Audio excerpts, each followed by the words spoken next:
भगवान राम भी नहीं कर सकते थे इंद्रजीत का वध, केवल लक्ष्मण जी ही कर सकते थे मेघनाथ का वध।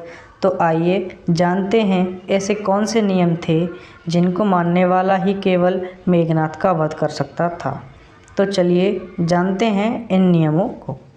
हनुमान जी की राम भक्ति की गाथा संसार भर में गाई जाती है, परंतु हमें स्मरण रहे कि लक्ष्मण जी की भक्ति भी अद्भुत थी।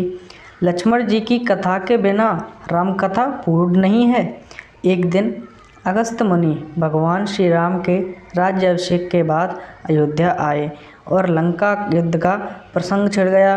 भगवान श्री राम ने बताया कि उन्होंने कैसे रावण और कुंभकर्ण जैसे प्रचंड वीरों का वध किया, और लक्ष्मण जी ने भी इंद्रजीत और अतिकाय जैसे शक्तिशाली असुरों को मारा।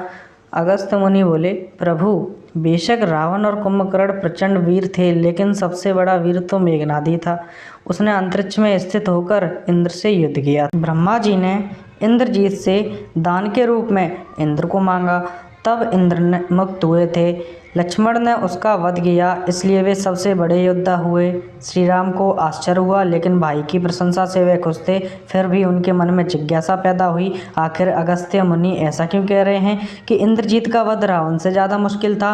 अगस्त्य मुनि ने कहा, प्रभु, इंद्रजीत को वरदान था कि उसका वध वही कर सकता था जो 14 वर्ष तक सोया न हो, जिसने 14 वर्ष तक किसी स्त्री का मुख न देखा हो, 14 वर्ष तक भोजन नहीं किया हो। यही थे वे नियम जिनको पालन करने वाला ही मेघनाथ का वध कर सकता था। परंतु भगवान श्री राम के साथ वनवास में रहकर कैसे लक्ष्मण जी ने इन सभी नियमों का पालन किया, यही सबसे बड़ा रहस्य है। तो चलिए मित्रों, मिलते हैं अगली वीडियो में, इन बचे हुए रहस्यों को बताएंगे।